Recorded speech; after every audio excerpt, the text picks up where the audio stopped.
All right. Good morning, Ibadan. Good morning, Oyo State. Good morning, Nigeria. You're on to Wells Radio, 89.3 FM, your preferred awesome radio, situated here in Alafi, in the heart of Ibadan, the Oyo State capital. My name is Kunle Olowu, and I am sitting in for Chukwu Emeka Monachiso on roundtable discussions this morning. And I promise it's going to be a very exciting one because we have loads of stories that we are going to be talking about. And, you know, as usual, we have the Odogu analysts on seats. Olale Konsani is one of them. And, of course, my right-hand person, Kemisola Williams, is also here pressing the buttons and making sure that we get the right stories and give you the perfect information as it is on the roundtable this morning. Before we go into the stories, I would like to ask Mr. Sani. Okay, you today, like, it is Saturday. It's supposed to be the Owambe thing, but you're in the studio again discussing what we do best. I think it is what God called us to do, and we have to do it diligently. We know that we must talk about the First Lady. We must talk about NDC and the ruling we heard yesterday about deregistering the Peter Obi party, where he's going to be, where he's the candidate, the presidential candidate. There are also other stories about army having their shake-up, the Riri abduction. They are still in captivity till date. There's just a whole array of stories that we are going to be talking about. But I would like to start with Mr. Sani this morning. Like, how do you feel coming into the studio for an hour, 30 minutes discussing Nigeria? Thank you very much, Chief, and good morning to you. Good morning. Well, it's not going to be 1.5 hours. It's going to be 3 straight hours for me. Because from English, I switched to Yoruba. Absolutely. It has become part and parcel of me. Well, fortunately for me, I'm not a party person from time. So there's no one for you. You have no plans. There is nothing to miss outside. Me, I like Owambe. Kemisola, what about you? I know you were talking about you having, but there's a particular reason you are here in the studio this morning. Yes. Can you shed more light on that? Oh, it is well. It is well. Dive into that when we get there. But you know, when duty calls, we respond to it and do our work. Yes, do due diligence to work. Good morning to you, Mr. Kunle. All right, thank you very much, Kemisola Williams. This morning on Roundtable, I think the most interesting story that I will want us to start with is the one that we saw yesterday about the Nigerian Democratic Congress, which said they will challenge the judgment of the Federal High Court in Lokoja, Kogi State, which actually set aside its earlier order directing the Independent National Electoral Commission to deregister the party. The party maintained that it had not been deregistered despite the latest court ruling. Among those who condemned the judgment were the presidential candidate of the NDC, Peter Obi, the Taminu-Turaki-led fraction of the PDP, that's the People Democratic Party, a member of the NDC caucus in the House of Representatives, the Obedient Movement, the Kwakwanso movement as well. They alleged that the judgment was part of a broader attempt to weaken opposition parties ahead of the 2027 election. So I would like to start with Olale Konsani. The opposition are saying that the essence of this is to weaken opposition parties. But then the law is the law. There are some particular criteria that every political party must meet before they can contest or before they can have candidates or aspirants in elections in Nigeria. And if the court is saying that they did not meet these standards, would it be wrong for them to be deregistered? But before you say anything, I would like to also welcome this morning Mr. Mario, who is already with us, joining us this morning. Good morning, sir. Good morning, sir. Mr. I hope it's not the first situation that made you get into the studio late. Well, it's not. Or bad roads? No, of course, bad roads, yes, of course. I'm sure you jump on that. All right, Mr. Olale Konsani, please. Thank you very much. As we are all aware, the NDC is a political party in Nigeria registered in the month of February 2026. The truth of the matter is that I don't believe that courts should have any role in party affairs. I have issues with the registration of the NDC Mm. because, in my personal opinion, it somehow violates what the Constitution says. The Constitution says that INEC shall be responsible for the registration and the registration of parties. But when the NDC was to be registered, INEC had issues with what the NDC brought forward, and they said, we will not be registering you as a political party. And they went to court. I'm talking about NDC here. And a court led by Justice Umar said, INEC registered the NDC. That didn't really sit down well with me. But And why is that? Because it's not how it should be, in my personal opinion. Okay. The court should not have any role in party affairs. I said that. But however, looking at the situation of things right now and how far these political parties have gone, I don't think that it's wise at this particular moment to say you want to register any political party. So let's talk about the particular case involved. A certain movement, you cannot call it a political party because it's not a registered political party. They call themselves PMP, Peace Movement Party or something like that. They said that they applied to INEC to be registered as a political party, that they submitted the logo adopted by NDC today. That, when the NDC wanted to get registered as a political party, part of the reasons why the Independent National Electoral Commission didn't register the NDC was because of the party logo. The supposed umpire said that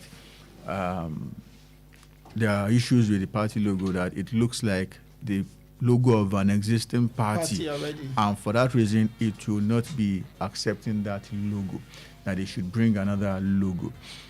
But guess what?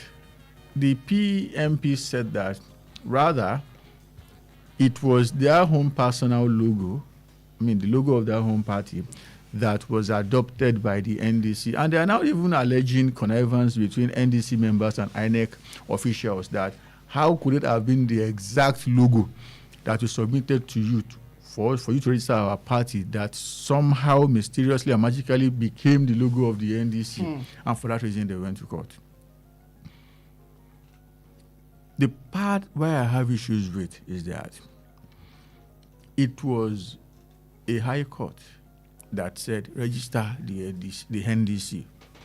If for any reason the NDC is going to be deregistered, it should not be a court of equal jurisdiction, because a high court cannot review what another high court has pronounced. It must go to the Court of Appeal. It is now the Court of Appeal that will now say, okay, the lower court erred. And should the complainant, the plaintiff or defendant, whatever the case may be, is not competent, you cannot go back to the Court of Appeal. You must go to another court that is up there, which is the Supreme Court. It is only the Supreme Court that has the power to review its judgment. The appeal court cannot do it. The federal high court cannot do it. That is the problem I have. That is one of the two problems I have. Number one problem is that it shouldn't have been a high court. Number two is that it's needless at this particular point. Let them have the election. After the election, then we address the issues. But right now, when elections are just 7 months away, I see politics in all of this than law. Okay, so I would like to bring this to Mr. Gbenga Mario now. Mr. Sani said that he sees politics in this, in the proposed the registration of the NDC. What is your take? Well, just like what Mr. Sani said, everything is politically based. And this is a politics time. And every political party will want to have the wins on their own side. But the problem I'm having is why, the question I kept on asking is that why this court judgment at this point in time? You know, it's uncalled for. There is a saying in Yoruba that igi kan ò kí ń lẹ́yẹ láwọ̀ or something like that. That means you allow party to fester, allow party to flex their muscle, to go to the polls, let the people, the masses, let them decide who's going to govern them. I think this ruling coming at this time is sending a kind of belief to we Nigerians that probably this, according to my own perspective, though, maybe sending a kind of maybe fear in the heart of the ruling party, probably because they don't want to contend with the NDC or other political party. Just like what Mr. Sonny said, I think they should have allowed the election to have come up on board. After the election, you might not decide that this is what you want to do. But that coming at this point in time, don't be surprised that we are hearing that of NDC. Probably some other political party will still come up on board. I'm telling you, in the next few weeks or thereabout. So we can't say. But the point is why this at this point in time. And I want to say this, that the ruling party should not jeopardize the democracy we've been observing, let me not say enjoying, because we are not enjoying, that we are practicing. That the ruling party should not try to truncate the democracy we have been enjoying through this court judgment of registering a particular political party, because it's not done. This is what they call democracy, and democracy is strictly the government of the people, for the people, and by the people. All right, so we are going to be leaving the phone lines open now, so we don't deprive the people at home from giving their contribution on what we are talking about. So you can call us in the studio on 091-6893-1000. You can also call 091-5333-4893. You can also call 0911-3333-893. I would like to ask Kemisola something, but before then, Mr. Olalekosani, please go on. Well, what I can see right now is political manipulation. Political manipulation? Yes. Okay. In my opinion, the party at the center is not really interested in having a free and fair election. I do not know what they are afraid of. Maybe they are afraid of their own shadow because of their, in my opinion, terrible performance in office. And they are trying to do everything they can to make sure that parties fielding candidates who are credible enough, who are popular enough to dislodge them, don't have the opportunity to even present those candidates at all. It's not just the NDC that is going through this. The ADC is equally going through this. Accord and the number of parties. For Accord and the other parties, I think that it's collateral damage for them. They don't want to say, let's single out the ADC or the NDC. In all seriousness. But can the government actually do this if there is really nothing that they can hold against them? Well, for the NDC, I personally, deep down my heart, I want Peter Obi to be on the ballot. Okay. But so are you sure you're not talking from your own bias, which you are free to?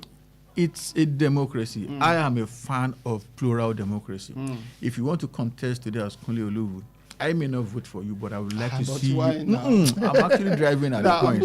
Just on a lighter note. I would want to see you on the ballot because it is your right to contest for any office in your fatherland. So what I am saying is that I want to see Peter. It's not that I'm a fan of Peter Obi or not. I'm not talking as a fan or not a fan of his. I'm just saying that I want to see him on the ballot. But like you said, plural politics. Plural politics, but plural democracy. But I mean, from my point of view, it needs to be strategic at this particular point in time because they appear to have a solid case against him. And the case is, should the court have ordered INEC to register a party in this first instance? I think that is not the position of the law. And I sincerely hope and pray that he can get the finest lawyers in town so that they can help him. Like I said, I want him to be on the ballot, but the people who are currently running Nigeria today don't want him to be on the ballot for their own personal safety. Okay, now, so let's talk about that personal safety and that the people in the Ems of Affair now don't want them to run. And I'll be asking Kemisola Williams, do you think that the ruling party is actually scared to have these people, the likes of Peter Obi and Atiku Abubakar on the ballot box, considering that already it is almost safe to say that the ruling party already has about 10 million votes, and all of this other party would be playing catch-up? Okay, to start with, the 10 million votes is for the primary. Yeah, I know, but I mean, that's what I'm saying. You can literally say that they have 10 million. Because, sir, yes. Please, madam, please, pardon me, please. Yes. That's an internal arrangement. I know you saw how they did the primary. Sir. Well, Chief, I'm coming. Me, I I'm, don't I'm know. coming. I saw the video. I'm just I telling saw you. the video where they were counting 1, 10, 100, 200. Mr. Sani, See, sir, what did INEC agree that Chief, the president won with 10 million votes? That is not INEC's problem. Okay. INEC will not be the one to conduct your internal primary for you. But they should be present. No, they were present, but they will become loud and audible should another person say, I'm not comfortable with what you have done. Right. But then Nobody said complained. it. Okay. And like I said, it's an internal arrangement just for the APC to say, okay, we have a candidate. They could have said that, well, we are 250 million in Nigeria. They could have said, 1 billion people voted. See, when it comes to general election, when it's people who are not necessarily card-carrying members, who have divergent opinions, people are going to resist. So I know too well that the idea of having someone contest against Bola Ahmed Tinubu then was to create this type of scenario. If they had said that, it was an affirmation because nobody contested against him, they wouldn't have said, okay, we have 10 million votes. I know too well that the idea of saying we have 10 million votes is to play some sort of dirty policy. But somebody contested against the president. That's what I'm saying, so that they could manufacture that particular figure of 10 million votes. But, right now, nobody is talking about that right now. People are talking about, let's have our candidates. When our candidates emerge, then we now meet on the field. When they were saying 110, 20, 1,000, nobody complained. But put yourself in the position of the agent of the Accord Party. And on the day of election, after everybody had casted their votes, somebody now comes up to say, won't you challenge? Guy, hope you are okay. So, Kemsela, do you think they are scared? Well, for me, I feel they shouldn't be scared. But looking into all these things that are happening now, and it's so looking like it's a political game, and I can't really say they are scared. But I don't know why. Let me just say, allegedly, the ruling party interferes in the issues of other political parties. But what I just want to chip in, because Otumba and Mario have said a lot about it, is that INEC should have a standard rules guiding registration of political parties.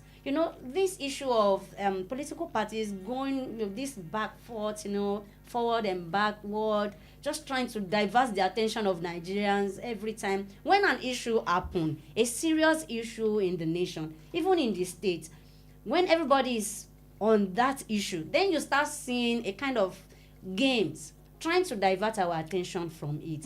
It shouldn't be, this shouldn't be our problem. If NDC has an issue with INEC should be the one to, directly and in the way we have it in the constitution, speak to them. And this issue of courts, for me, I just felt like it's not necessary. It's just a game. All right. So, still talking about INEC, the courts and the elections in Nigeria, we know very soon that we are going to be holding general elections in Nigeria to elect new leaders, into the presidency, the Senate, the House of Assembly, and of course in various states.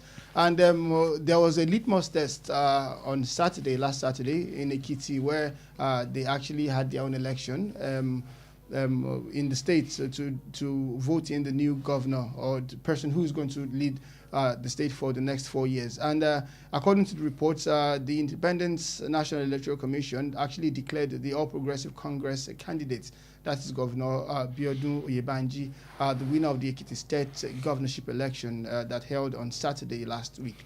The governor was re-elected after polling about 319,224 votes over his closest rival in the opposition party, that's the People's Democratic Party candidates Olumayokun Oluyede and the African Democratic Congress Dare Bejide across the state's 16 local governments. So a lot of people started reacting that this is a chance for INEC to actually prove to Nigerians that they are ready to conduct the forthcoming election in Nigeria.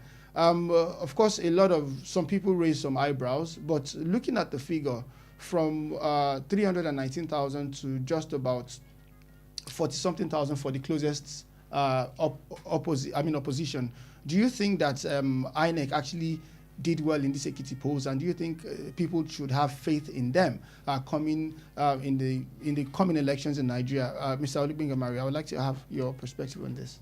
We're talking about the Ekiti election. From the reports we had, we learned that the Ekiti state election, governorship election, doesn't go as planned. And we learned that the voters were being induced with cash, with gifts, with bread. And I could recollect that just last week we were talking about some people collecting bread. That shows that the government of Ekiti State has weaponized poverty in the state so that an individual could crave for bread, a bread that could not last you for an hour or max 2 hours. And you are exchanging that for a governorship rule that will last for 4 years. So it shows that even when I was listening to the ADC and PDP governorship aspirant in Ekiti State, I was listening to them last week, where they said some of their party stalwarts were not allowed to vote at their various polling units. We learned that they also allege that the Ekiti State government used the security personnel to harass, allegedly, to harass voters as well, blah blah blah. And from what we could conclude, from the conclusion we could draw from the Ekiti State election, it shows that number one, the election was not proper as it ought to be, because number one, voters were being induced with cash, with food items, and the security agencies as well. I learned that they also were on the side of the incumbent. So in this part of the country, of the world, Nigeria is a country that whenever you are contesting for an election, let's say a governorship election in a state, it is evident that the incumbent governor has the artillery, it has the weapon, it has all it takes to win the poll to his side. Because number one, INEC will be on his side, security team will be on his side, money will be on his side because he controls the wealth of the state. So and all some other frivolity like that, which would be disadvantage to the other contestants. But just like what we've been seeing in Nigeria now, like even in a local government election, whereby you see the governor's party swindling all the votes in the particular local government to his own political party, while the other contestant political party we have little or nothing to. So I think we should have a change to all those stuffs. And the election, I think is supposed to have an electoral reform that will rubbish all these anomalies. That's my take. Okay, so Kemsola, talking about the Ekiti election, and we heard what Benga Maria said now, that there was reports of a lot of voter inducements, and you mentioned bread, and we all actually laughed in the studio. So now, do you think that this bread or this inducement, do you think you could have actually covered up for the margin? I mean, 319,000 to that's about 260 something thousand. Do you think that could have, if the inducement didn't happen, do you think you could have covered up for that margin for the opposition to actually adequately contest with the candidates who won the election? I want to start with this, that the issue of this poverty, sustaining poverty in the weaponizing society, it? yes, weaponizing it is a tool used by political parties. And unfortunately, for me, I prefer to speak more to voters. To please, let us stop this issue of somebody bringing something to you. It is not collect bread. Seriously, because there's something about human. If someone meets your needs at a particular time, even if you need 5,000 naira at a particular time, and someone was able to provide it at that time, for that period of time, that person becomes a god to you, becomes an angel to you. You want to see the person like a saving angel as at that time. So when you weaponize poverty, and when it is time now, the politicians are coming down now. You can easily see them around distributing some things allegedly, like that, and trying to showcase themselves as the savior. And you begin to see all these little things, generator, hair dryer, for that, then that is the time that we start seeing all these things outside. And I keep wondering why Nigerians will not look into this issue and decide. And the issue has gone so far, so deep into us, that we now think tó bá wù ẹ́ kó gbà, tó bá wù ẹ́ kó má gbà, because if you like collect it, if you like don't collect it. It's as if people are not even expecting anything good from governments, from leaders again. So they now see the political era time to now use it as a means of getting whatsoever they can get. And this has really belittled people to the extent that they are not chasing after bread. Bread, for crying out loud. So I would like to. I want you to hold your thoughts on that. But let me quickly ask me Otumba Otumba Laleko. So so I remember Mr. Mario said something like usually the ruling party or the person in the ends of affair always has the advantage of maybe INEC, the police, and all of that. But we've seen elections in this country where the ruling party or the person in the power actually lost. So can we say that that is actually a norm in Nigeria, that the ruling party or the person in the helms of affair always has the control of these resources? Thank you very much. It's not always so. We have had instances where governors lost re-election. Even in their ward? When Bukola Saraki wanted to go back to the Senate, it was a certain Senate president there. He lost Ilorin West. Former Governor Jimobi, as a sitting governor, wanted to go to the Senate. He lost. So it's not always like that. And if you can remember, I told you something not too long ago, that some of us have devised means to know who actually wins in an election and who loses in an election, irrespective of what INEC does or what the security guys do. Okay. Yeah, let's quickly take this call. Hello, good morning. What is your name? Where are you calling us from? I am John. I'm calling from Ibadan here. John from Ibadan. You have the floor, sir. Good morning. Good morning, sir, Mr. John. Good morning. Morning, sir, Mr. Okorafo. What about Munajiso? He is fine, sir. Yeah, he's unavoidably absent, but he is fine. Okay. Now, I don't know the reason why the ruling party is afraid. I have an example to make. Because if you know that you have performed, you don't need to throw bread to the people that you are serving that knows that you have performed. Example is Alessoti. Did you know now that there is no prominent person now that is contesting with him? No. Benjamin Kano that wanted to. He decided that instead of him to lose the House of Rep and lose the governorship, he better abandon governorship and go back to where he is. Oju's Okalo brother, mascot, the same thing. Because the people tell them that this man is doing what we can see. There is no vacant. So Alessotina cannot go and be throwing bread to the people. They will not do that. They are above that. They are forging ahead. What the man is thinking is not even about 2027. Mr. Sana, I know that you are following that man. He's not talking about 2027 at all. He has a mission to accomplish. So I don't know what the really is afraid of. But if I were Obi, I will withdraw. Why, sir? I will withdraw because this is not the kind of politics that he's supposed to involve. Somebody like him supposed to involve himself into. Good morning.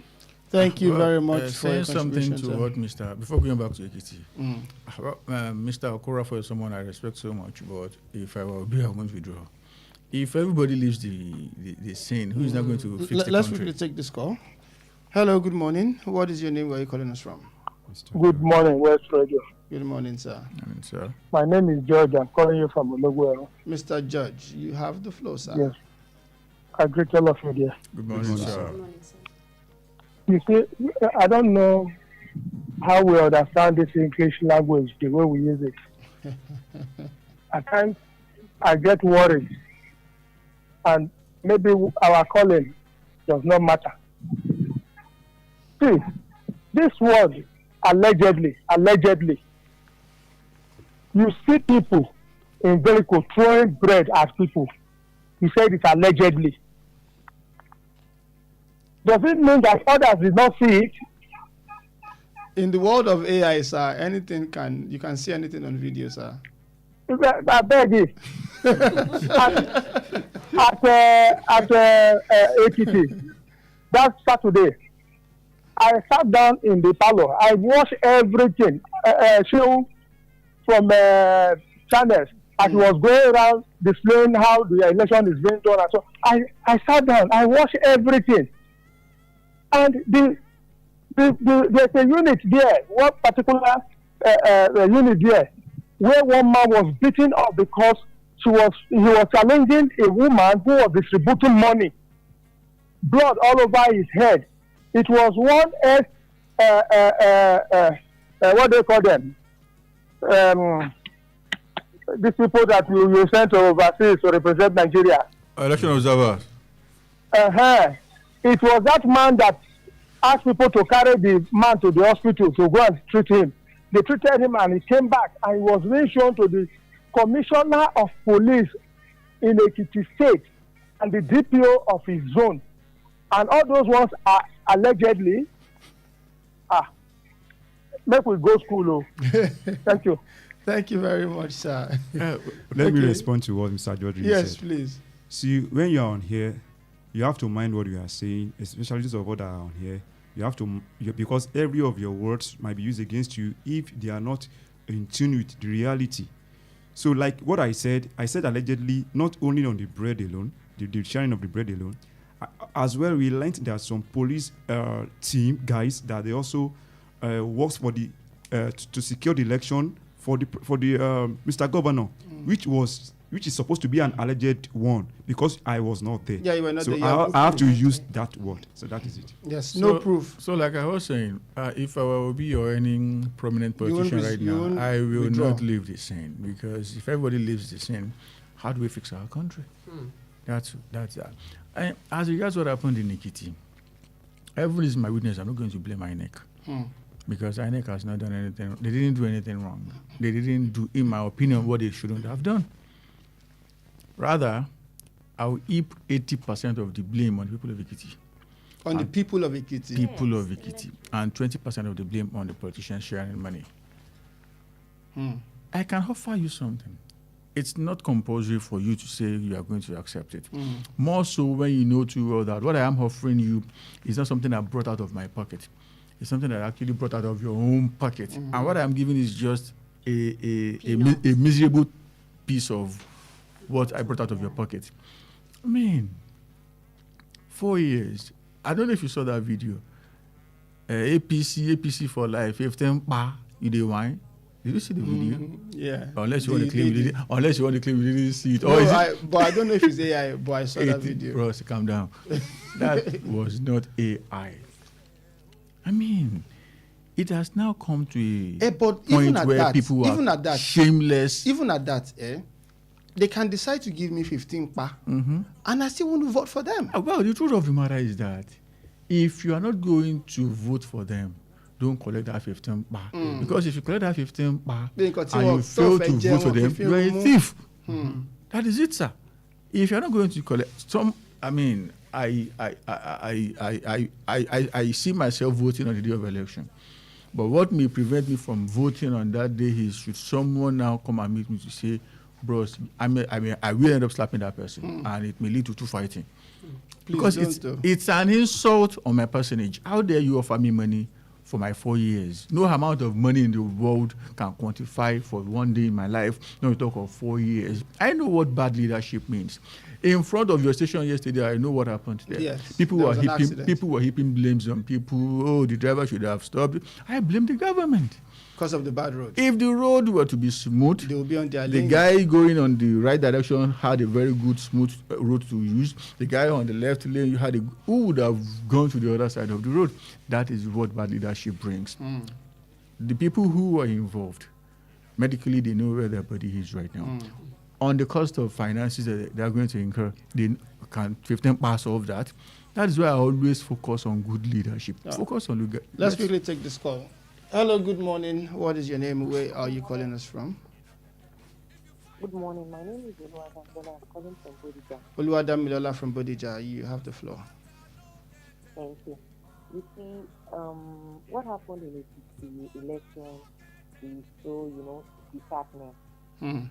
In the sense that with what we're going through in Nigeria, and all of us, some of us have been shouting, go get your voter card, go vote, this, that. And at the end of the day, some persons are still people stay there. It shouldn't be. Now, will that 15,000 some persons collected, or the bread some persons collected, will it be enough for them? Will it last for the next 4 years? We need to sit down and talk to ourselves. And on the other hand, I would say that this present-day government has so much weaponized poverty. Somebody that has not eaten for days, you go to the person and give the person 15,000, 10,000, 20,000. Definitely, most of those people will collect the money. But me, I am urging Nigerians, please, let's not sell our birthright. If we say that, we are going through some things now in this country, we do not like it, we are hungry, we are suffering, what about the next generations that are coming, those coming after us, our children, children? Let's fight this for them. Now, though some persons will say, even if we do not go, even if we do not vote, we know that we know what they will do at the top. But let's still go out. Let's still exercise our, it's our right. Let's go out. Let's vote right leaders in. I pray God will help us in this nation. Thank you very much, Damilola from Bodija. See, I think what I have to say to that is that, let me cite a personal example. I needed to sort a bill yesterday morning. And immediately I woke up from bed, I just saw an alert on my phone. I didn't even care to check where the alert came from. What's good? You first saw the immediate. I'm telling you. So it was later I now asked myself, send away. She understand, but I've already used the money. So the point is this: when government has weaponized poverty on people, whenever you throw any junks at them, of course they'll grab it. So the point you are making is that just like what the caller from Rija said right now, that people should not collect. I'm telling my sister, people will collect.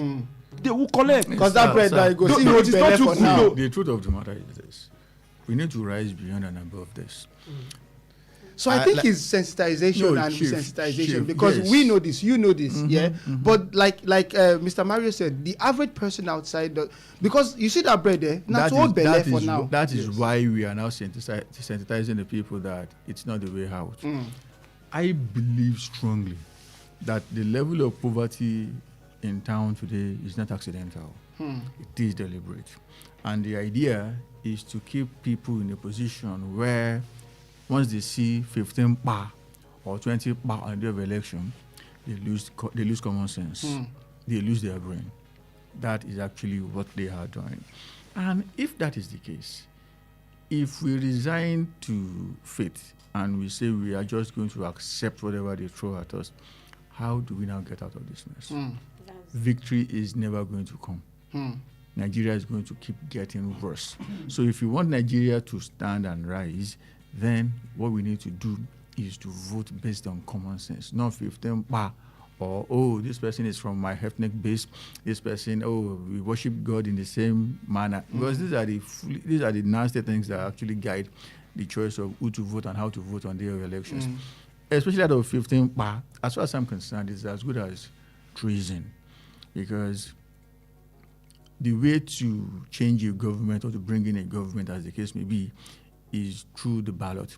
So if you are now influencing that ballot decision on Inducing. on inducement or pecuniary gains or just anything of that nature, you have derailed democracy.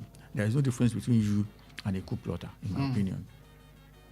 Okay, so talking about poverty and how it has been weaponized in Nigeria, it is safe to say that even the First Lady is aware that there's poverty in the land, because the First Lady, that's Senator Oluremi Tinubu, yesterday she came under criticism on social media after she encouraged Nigerians to consider small-scale business such as selling akara, roasted corn, and kuli, saying they require little capital to start. Now, she spoke this while addressing State House correspondents after the Renewed Hope Initiative second quarter meeting with wives of state governors held at the State House, I beg your pardon, in Abuja. That was on Wednesday. She stated that while highlighting the efforts of the Renewed Hope Initiative to support vulnerable Nigerians through grants and other interventions. Now, the First Lady actually came under heavy criticism over this statement that people should go into kuli, roasted corn. And I remember that, while we were off air, I did say that, and you almost had me for that. I did say that the First Lady made that statement, and as much as a lot of people will say she's insensitive, some people will still say that, people have stories of humble beginning. Like, so is that totally bad from the First Lady? I'd like to start with Olale Kasani. When I told you at that time that the poverty in town is not accidental, it's actually by design. You did think I didn't know what I was talking about? I knew exactly what I was talking about. That is what they want to reduce Nigerians to. To selling kuli and graduates after spending 4, 5, 6 years in school, NYSC 1 year, you are now telling us that it is okay to start selling kuli, to start roasting boli, to start frying akara. She is the First Lady. She is living in our house without paying a fee. I challenge her to start frying akara in front of the villa. While her husband, Bola Ahmed Tinubu, should be roasting agbado beside her. Should they do that, I swear to God, I'll go to Abuja and patronize them today. You guys, wait, Chief, calm down. You guys are living large. You are feasting on our money like Igon. You are hitting all sorts of stuff out of our own sweat. The president doesn't buy food. Look at the budget of the country every year. We feed the president after paying him monthly salary. They will still deduct money, huge money, hundreds of millions, to buy food for the president. And the wife opened her mouth, to say, go and fry akara. That's reckless stupidity. It shouldn't have happened. And the point is that there is no hope in what they are doing. Like I've always said, in my opinion, renewed hope is renewed hopelessness. It is renewed hunger. It is renewed hardship. And it is deliberate. So that, if you are poor, if you don't have money and you have no hope, my brother, it's like someone who is sinking. If someone extends a spiky branch to you, you grab it. That is what they want to make Nigerians become. Drowning people who have no hope. And on the day of election, they come out and give us 20 pa, 15 pa, and lose common sense. This is evil. Okay, so evil. Let me get Kemisola's take on this, because I think she became a little bit emotional about that. But I don't want you to come and show your emotional side. No, I'm not doing that. Really, to have a humble beginning, nothing is bad about it. Everybody, we have a record of a start of everything, of a beginning of everything. So, but if you look into this kind of businesses that the First Lady mentioned, is it people that are doing it could not even sustain their families themselves. With it, even themselves. A lot of, you see children out there begging on the streets, and you keep wondering, you will try to just follow the story, and you notice that, it's a child of a woman who is selling this that couldn't provide enough, and that is why you have those children on the street doing this. And unfortunately, they are now beginning to see like a begging is now a source of income. Living, education alone, like, okay, if we can get a daily income that can't even sustain, you can't be preaching poverty in the nation and you want us to accept it under the initiative of this Hope Renew agenda. If it is something that can improve someone's life within 6 months, we see a change in the lives of people that are selling akara, can they now put on a color of the same clothes because it's so similar, it's so synonymous? It's because things are not working well. Even when when the beans was still the price of getting the raw materials to sell akara, to sell kulikuli was still better. It's not even helping, not to talk of now to get those things. They are selling these things now. It's so tough for them to get the gains because we speak to these people, we know them. Do you know the biggest problem? In the name of revenue generation, these same people who are trying to eke out a living, doing things they would naturally not want to do, government people will still go to them. Pay tax. Pay tax. Pay tax. Let me quickly get... Task force people will come, they will evict them. They will I saw videos of people selling food by the road at Lekki being chased away like dogs. And that is what the wife of the president, someone who should actually be speaking sense, is now saying. So let me ask Benga Mario this. So the wife of the president talked about selling akara, roasted corn and kuli. Some people may want to say that it might be a viable business because if you go abroad, there are people, at least I've heard of people selling roasted corn in UK and they are making loads of cash. Yes. So do you think it is truly a reckless statement from the First Lady, thinking that, no business can, if God says you will prosper from this, you can sell akara and prosper. So how is it a big deal? For sure, we have some people that are selling akara and they are making it big, for sure. This is not to talk down on those selling bean cake, but the bean cake. Thank you for saying that. But the statement coming from the First Lady yesterday, you saw that is so derogatory. That means how you are painting Nigerians. How are you painting Nigerians in the map of the world? Telling us to go to the street and be selling corn, a bag of corn. I was going to Lagos on Thursday, and I wanted to get a bag of corn for some of my friends, and I got a bag of corn for 7,000 naira, 7,500 naira. And when I got to Lagos, I gave it to my friends. So that means I should go myself and teaming Nigerians should go on the street and buy a load of corn for 7,500 naira.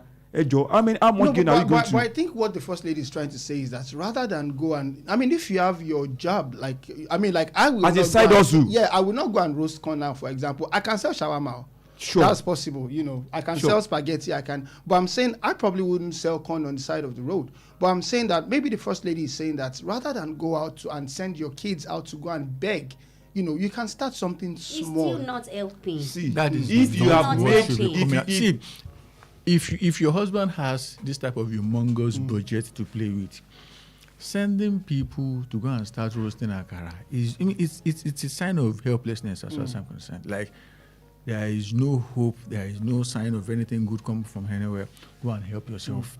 Yeah. That is not. See, if it were to be someone who were to be just, let's say, a motivational speaker, someone who doesn't have the resources of the people to play with, if you were to say that, I would say, oh, well, maybe this person is actually trying to encourage.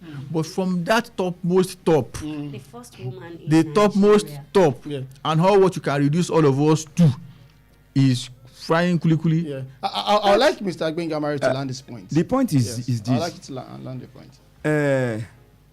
Àìṣedéédé ayé, Mr. Otumba will help me to. Àìṣedéédé ayé ló mú ni.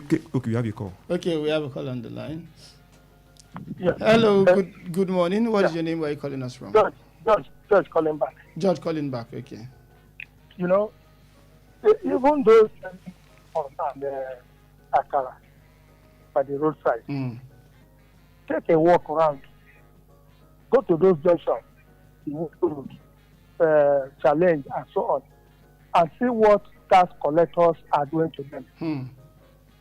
Do you know that even people who open shops selling soft drinks and some little provisions and so on, do you know that the rent of that place is driving so many of them out of that business? how much gain do you make from a bottle of Coke? Then go and find out how much they are paying for the small kiosks that they are using to make that business. Things are hard for the country, and for the first lady in her position and with the type of life they are living, to be bringing this idea to these same people is not right. It's not right at all. Don't sit in that exalted place and be telling me to go and be picking corns on the road to eat. It's not a good thing.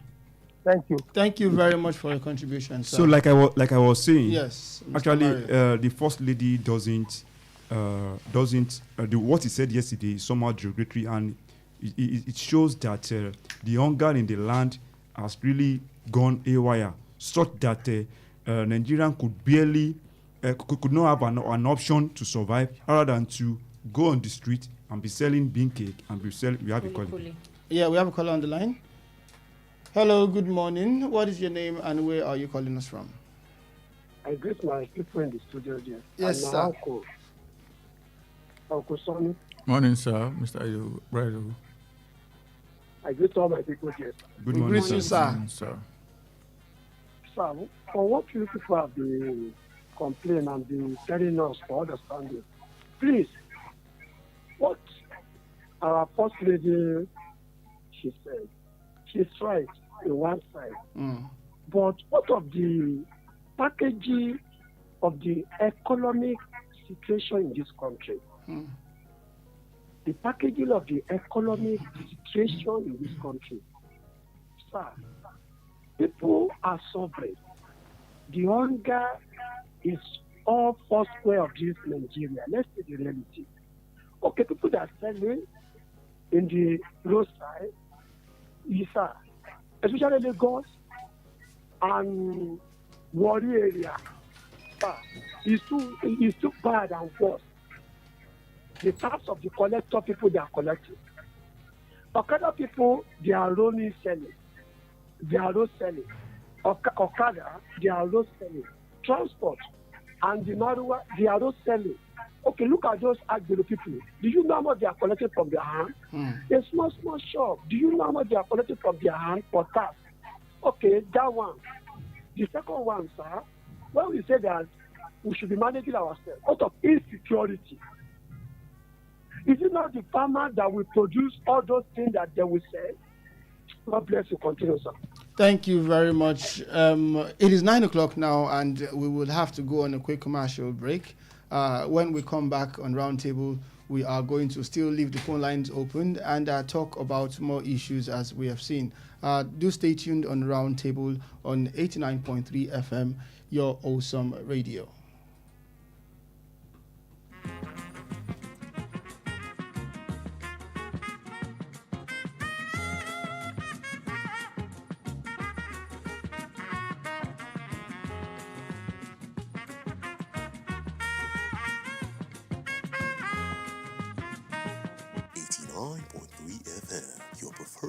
Wholesome radio. How long will it take you to confirm payment? I have been waiting for the past 1 hour. I'm so sorry. Our network is slow. I will just run out of data. Same excuse yesterday. It is unacceptable, please. You better switch to One Data Internet Service. One Data? Yes, One Data. One Data is an internet service provider with the best alternative and solution for unlimited speed. One Data provides fast and reliable internet service to organizations, homes, and places of interest in Nigeria. With One Data, you get to enjoy the premium internet service with dedicated unlimited internet speed at all times, 24/7 fantastic customer service and support, and you enjoy a 1-month free subscription when you make payment. Now is the time to say goodbye to downtimes. Sign up with One Data today on 0811 223 2671 or visit www.onedata.ng for more inquiries. One Data, unlimited speed. Are you hungry for something delicious? Food that feels like home but tastes like pure luxury? Then welcome to Honeydew Restaurant, where every meal is made to make you smile. From our smoky jollof to rich ofada sauce to a variety of delicious soups like egusi, eforiro, and more, paired with your favorite proteins and hot, freshly made swallows, all made for you to enjoy. We also handle bulk orders in liters, fresh and ready whenever you need it. We deliver it to your doorstep. At Honeydew, it's not just the food, it's the feel. With our beautiful ambience, perfect for your romantic dates, family outings, or your quiet, relaxing evening escape. Join us every last Friday of the month at 7 p.m. for karaoke night with Jayola and enjoy music, games, food, drinks, and free mocktails and cocktails as you sing your hearts out. Visit us at Plot 42, Block 8, Alaafin Avenue, beside Wells Radio, Oluyole Estate, Ibadan. For your doorstep delivery or inquiries, call or WhatsApp 0814-691-6635, 0814-691-6635. Honeydew Restaurant, where every meal is made to make you smile. 89.3 FM, your preferred wholesome radio.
All right, you are welcome back to not the second half now, but the concluding parts of Roundtable on Wells Radio 89.3 FM, your preferred awesome radio. And before we went on that quick commercial break, we were talking about the wife of the president's comment or statement saying that to start up a kuli business or roasting corn is not capital intensive, and was advising that maybe some Nigerians should find something doing by doing that. And of course, we also know that the president has said a lot of times, or people have questioned that Nigeria now makes almost triple of what we are making. Talking about the boom in the price of oil, crude oil, talking about the tax regime we are practicing now. So it is perceived that there is a lot of money in the coffers of the government now, and we are still not seeing the effects. And the president actually said that money is being released to state governors, and that each citizen of every state should hold their governor responsible if they are not seeing the dividends of this increase. And of course, sometime last week, we actually got a report that the Oyo State Executive Council has approved an upward review of the Oyo State 2026 budget by 210 billion naira to fast-track critical infrastructure and development projects. The revised budget now stands at 1.1 trillion naira, up from the initial 892.09 billion naira, representing a 23.5% increase. The approval was announced by the Commissioner for Information and Civic Orientation, Prince Dotun Oyelade, after the State Executive Council meeting. According to the Commissioner, the supplementary budget became necessary to accommodate additional funding requests from ministries, departments, and agencies implementing key government projects. Prince Oyelade said that the budget adjustment underscores the Governor Seyi Makinde's administration's commitment to completing ongoing projects across the state before the expiration of Governor Seyi Makinde's tenure. Now, we've talked a lot about, monies here, monies there, and it's really looking now like maybe the president's statement saying that people should actually hold the governors responsible if they are not seeing the dividends of what the administration is doing. Maybe it's coming true because see Oyo State, for example, now 1.1 trillion. I don't think I've heard any states, budget that in a fiscal year. So, Mr. Olalekan Sani, I would like to ask you, what does this news, what does it actually signify to you? Is it like Nigeria is actually really moving in the right directions, and maybe we are not asking the right people the right questions? Thank you very much, Chief. I should say specifically that it's not just the state governments that are smiling to the bank right now. All tiers of government are smiling to the bank. All of them, because the local governments. Well, they should be smiling to the bank, but in my opinion, the president doesn't want them to smile to the bank. And that is even a violation of the law. The Supreme Court said that monies belonging to the local government tiers and tier of government should go to them directly. But the president keeps sending it to governors. At the end of the day, we blame governors for not releasing it to local governments. Why did you send it to them in the first instance? That's by the way. I can tell you free of charge that the total amount of money generated through taxation in 2022 was just 10.1 trillion naira. I'm talking about FIRS. They have now changed their name to NRS. For 2025, they generated 28.3 trillion. Tells you that there is a lot of money to play with right now. Let's talk about oil. When Buhari was there, should we sell a barrel of oil for, let's say, $1?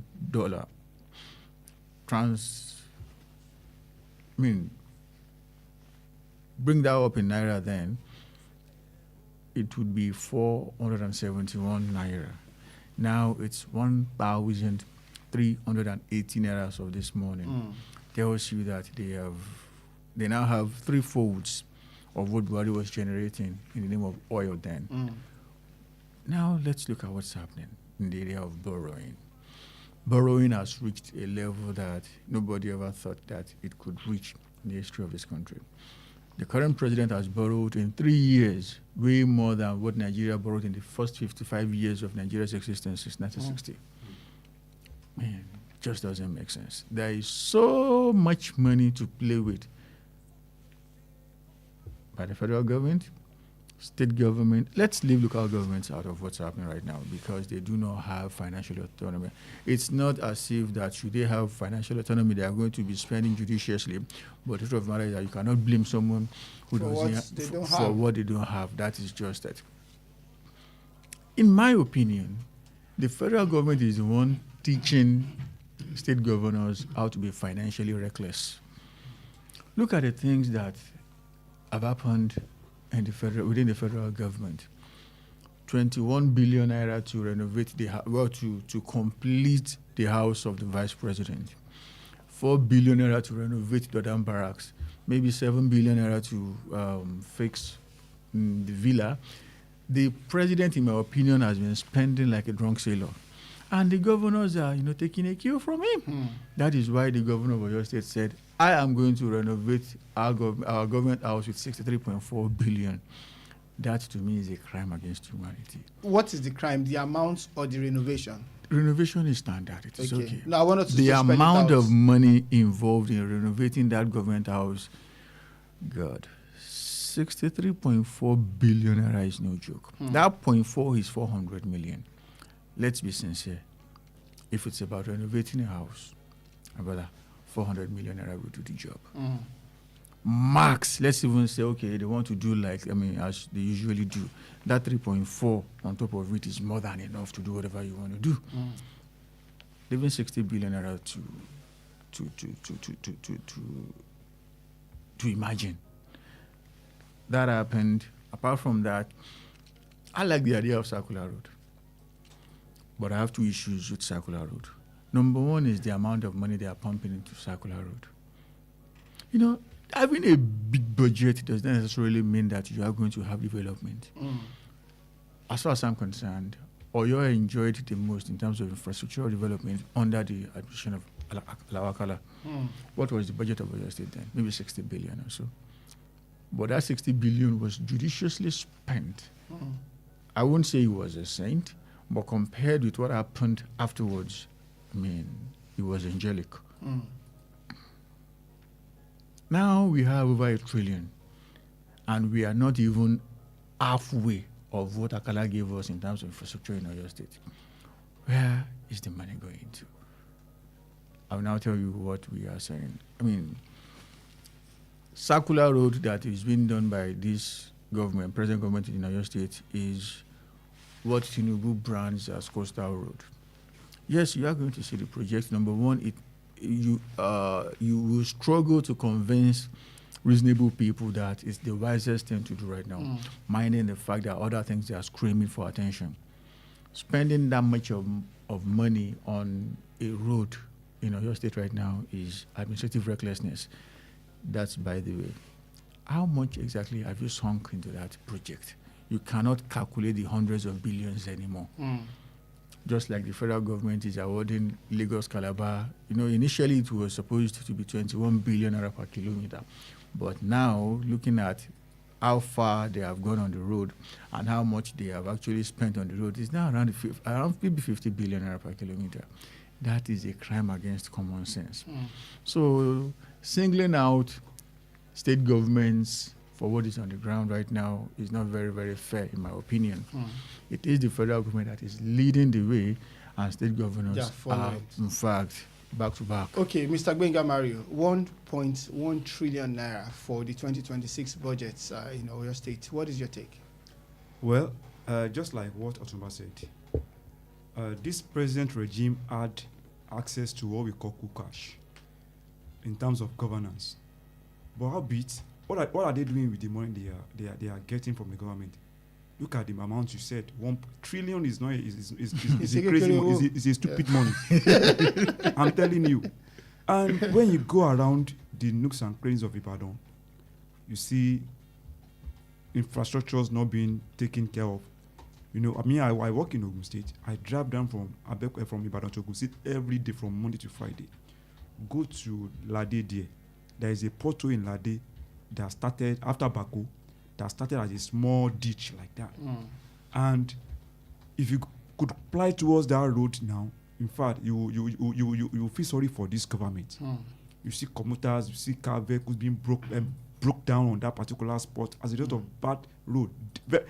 Maybe some of our listeners at home can witness. If you are going to Ijebu-Ode, after Crane, there is a deep pothole that was there that Edmond Obilo talked about some times ago. The one I'm talking about is even much more deadlier than that. And it's a death trap. I'm telling you. And the state government has not done anything to that road. And they are saying they're having a budget of over 1 trillion. And see, and one thing that that botched my mind is that there is no accountability of how those people spend those money.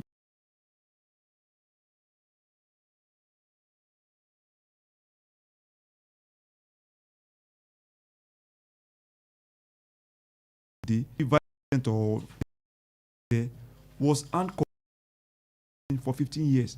For what? For mismanagement of. But in Nigeria here, anything goes. I'm telling you, the 1 point something trillion is going to come. The government is going to receive. The government is going to receive it, and I'm telling you, there's going to be a kind of change in what we have been seeing around. Talk about the infrastructures. Go to Adeoyo Hospital. There is a state hospital. I challenge anybody to go there this morning. If they can give us drugs there, if they have good facilities there, I'm telling you, and you see people looking for a private hospital as an alternative, because those things, they have nothing to write to me about. And let me go to the federal. The federal government, led by President Bola Ahmed Tinubu, had access to cash, but the money you have access to is not even translating to good governance for we Nigerians. Look at what Bayo Onunga said on the national on Arise TV.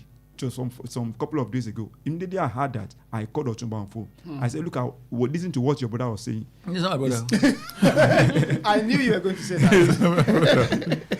Yes, sir, John. He said, Nigerians are clamoring that there is hunger in the land. I cannot even see the hunger that people are saying is on the land. You can see how, I don't want to use the DAFT, but what that man was saying, that means that it's not done on you, that there is hunger in the land. And you have access. Look at what, may God bless the soul of late Musa Yar'Adua. Amen. That guy, in fact, we can never forget him in a jiffy. Because when he was the president, the first thing he did was to reverse the price of PMNs. That even Nigeria were like, then fuel was sold for 65 naira, if I'm not mistaken. I should not lie, I was happy. I'm telling you. But look at this one. You remove subsidy, you have access to funds. Look at NNPC. They have not audited that firm for only God know how many years. And we have just 210 or 207 billion was missing. Trillion. Yes, 207 trillion was missing. And nothing has. See, I wish you can. I want to thank God you said something about oil. And this is for the government and Dangote. Nigeria will aid you. No, Chief. Yeah, and Dangote. No. Let's just say the way it is. I'm with you. Fact check me. February 28th, before the war, on the day the war started, it was on a Saturday, just like we have it. Crude was going for $71 a barrel, and Dangote was selling from his refinery at the rate of 625 naira per liter. This morning, guess what? Oil is now $71 again. It has dropped from Thursday. 73, 72, now it was 72 on Thursday. Now 71. And Dangote is selling to us from his factory at the rate of 1,120. Now he removed 15 naira. What an insult! That means, like I have always said, even when the war started, in my opinion, the guy was not straight with us, and it is now evidently clear that he has not been straight with us, because the same statistics, the same input is on the ground right now, and the price is 400 naira higher. Not even 500 naira higher, please. 500 naira higher. 500 naira higher. That is a crime against the people of the country. All right, you're still on to Wells Radio 89.3 FM. The program you're listening to is Roundtable. My name is Kunle Olowu, and I'm here with Kemisola Williams. I'm here with Otumba Benga Mario, and also Olale Konsani. Second Otumba Olale Konsani. You can be a part of the show by calling into the studio on 0916-893-1000 or 0915-333-4893. You can also call 0911-3333-893. We are running out of time now, but I want us to talk about security very quickly, and especially in Oyo State. Now, Governor Seyi Makinde actually approved the declaration of a 16-hour curfew in 10 local government areas of Oyo State as part of measures targeted at tackling insecurity across Oyo State. In a memo signed by the Secretary to the State Government, Professor Musbah Babatunde, the curfew takes effect from June 24, 2026. The government has imposed a 2-day curfew from 4 p.m. to 8 a.m. in local government areas surrounding the old Oyo National Park, and the order may be reviewed after the initial 48 hours period. Now, the affected local government areas include Orire Local Government, Irepo, Orelokpe, I beg your pardon, Irepo, Shaki West, Shaki East, Atisbo, Itesiwaju, Iseyin, Olorun-Shogo, and Atiba. Now, development followed a series of protests that rocked the state over the abduction of school children and teachers in the Orire local government area in May. Now, we know that we have been on this issue of the abducted pupils and, school children. Yesterday made it and 5 teachers. Weeks. Yes, 5 weeks. Yesterday. Yes, 5 weeks. Very unfortunate. And now we have the report that the state government is trying to do something. Do you think it is enough? What do you think this curfew would do? Would it enhance or would it enable security personnel to actually have a better view of handling this issue? Kemi, I would like to hear from you. All right, following this issue and the story and the development, unraveling a lot of things, even from the governor, Engineer Sheyi Makinde, if all these measures, for me, I think it's proper to put it in place. And if the curfew is just for 2 days, then definitely there is an information and something had to be done at that particular time. So if this will help them to secure these school children and teachers there, I believe it's okay. Seriously, because when I saw the story, I sat with it, trying to see what it is. Just for 2 days, then it means that something is happening. And don't forget that he informed us, the governor informed us during this very dark man when he led the protest. Yes, that measures cannot just be put on air like that. Like, okay, we are doing this. It's just like when we have the traditional rulers, all this group, they had meeting, trying to tell us their plans. For me, I feel it's not really necessary to come tell us. What we want is results. So if you publicize it and you know that the kidnappers, even they have access to what you are, then it's as if you are giving them the resolution to your own plan already. So all these measures in place, I believe it can help. Okay, so Kemisola said that we don't need to hear their plans. Results is what we need. Now, I'd like to ask Olalekan Sani that this curfew imposed in these 10 local government areas, we know it doesn't affect anybody in Ibadan State. Ibadan City is just those local government areas close to the national park, surrounding the national park. Yeah. Do you think that the government actually should do this? And do you think it is going to help the security operative to actually function well in rescuing the abducted people? My dear brother, I may offend you here. And the reason why I may offend you here is that I think I have an idea of why they declared the curfew they declared.